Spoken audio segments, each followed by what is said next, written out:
പടച്ച തമ്പുരാനിലേക്ക് നമുക്ക് ചെന്നിട്ട് ചേരാൻ ഒരു വാതിലുണ്ട്, ഒരു വഴിയുണ്ട്. മഹാനായ സയ്യിദുനാ ഹസനുൽ ബസ്വരി റളിയല്ലാഹു തആല അൻഹു പറയുകയാണ്, ഹില്യത്തുൽ ഔലിയാഇ വ തബഖാത്തുൽ അസ്ഫിയാഇ എന്ന ഗ്രന്ഥത്തിൽ വളരെ വ്യക്തമായി മഹാനായ ഹസനുൽ ബസ്വരി റളിയല്ലാഹു തആല അൻഹുവിന്റെ ആ ഒരു പ്രഭാഷണത്തിന്റെ ഒരു ശകലം, ഒരു കണ്ടന്റ് രേഖപ്പെടുത്തിയിട്ടുണ്ട്.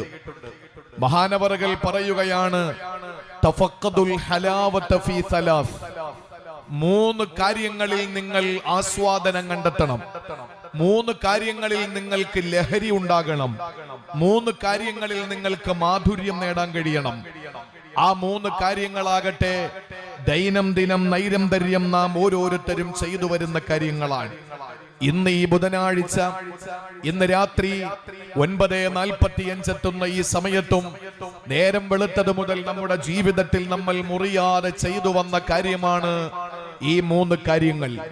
പക്ഷെ ആ മൂന്ന് കാര്യങ്ങൾക്ക് നമുക്ക് മാധുര്യം കണ്ടെത്താനും അതിൽ പ്രത്യേകമായ ഒരു ആസ്വാദനം കണ്ടെത്താനും അതിൽ ഒരു ലഹരി കണ്ടെത്താനും അതിൽ ഒരു ആനന്ദം കണ്ടെത്താനും നമുക്ക് സാധിച്ചിട്ടില്ല എങ്കിൽ മഹാനായ ഹസനുൽ ബസ്രി റളിയല്ലാഹു തആല അൻഹു പറയുകയാണ്, ഫഅലമു അന്നൽ ബാബ മുഗ്ലഖുൻ, അല്ലാഹുവിലേക്ക് നിങ്ങൾക്ക് ചെന്നെത്തിച്ചേരാനുള്ള ഡോർ ക്ലോസ്ഡ്, ആ ഡോർ അടഞ്ഞു കിടക്കുകയാണ്, ആ വാതിൽ അടയ്ക്കപ്പെട്ടിരിക്കുകയാണ്.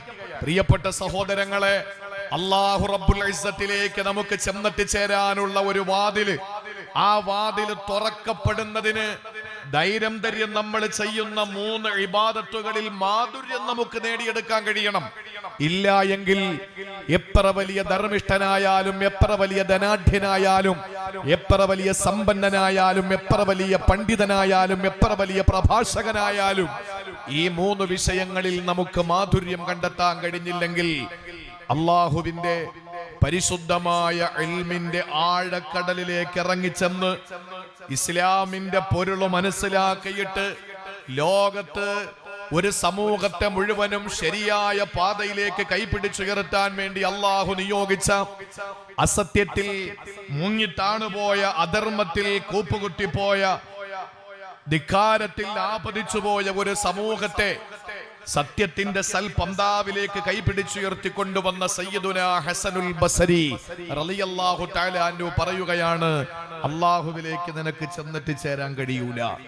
അല്ലാഹു നമുക്ക് റബ്ബിലേക്ക് ചെന്നിട്ട് ചേരുന്ന നമ്മുടെ വാതിലുകളെ അല്ലാഹു തുറന്നു തരട്ടെ.